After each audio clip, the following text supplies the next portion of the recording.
Hey, Bill Shaka here.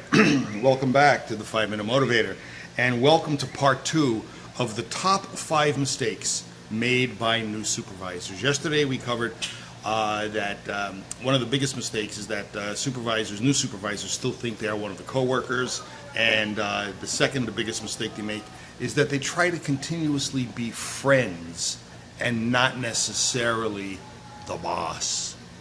So, here is the third issue or mistake that I find new supervisors make.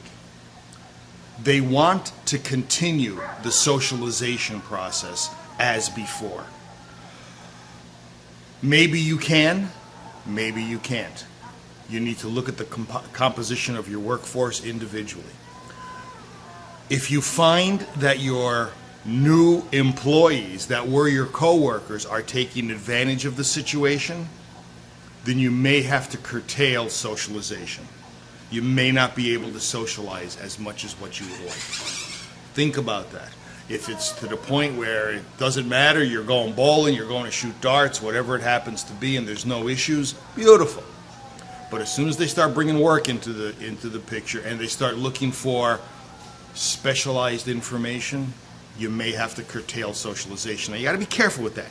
You got to balance reduced socialization with the fact that now your employees, your ex-coworkers, may begin to think you are aloof. So you got to balance that. Okay? How do you do that? Well, only you know the composition of your workforce. I'm just bringing it up to the point that you may need to curtail socialization, but you need to do it in such a way that you don't seem like you're pretentious. Here's the fourth mistake that many new supervisors make. They cut their new employees, their ex-coworkers, too much slack. Now, you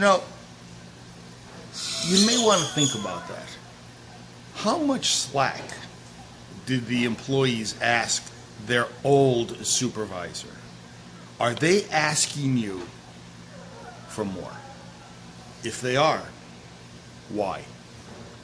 Are they taking advantage of your past friendship? And that's really the whole moral to this thing.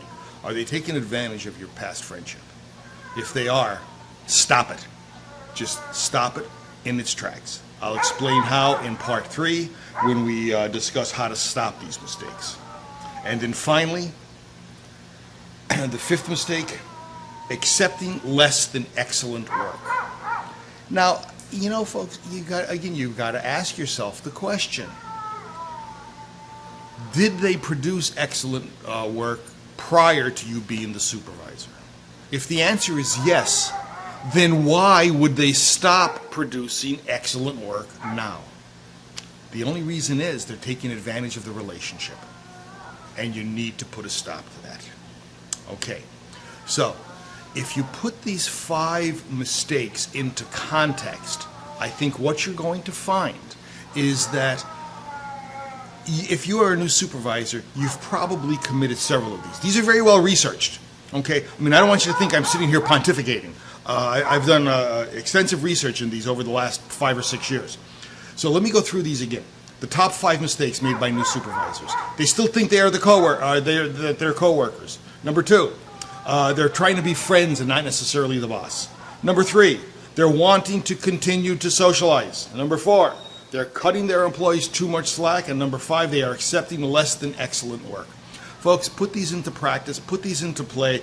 Be aware of the fact that this is something that new supervisors do, and I guarantee you that you will find ways to still be an effective supervisor and not lose the respect of your employees.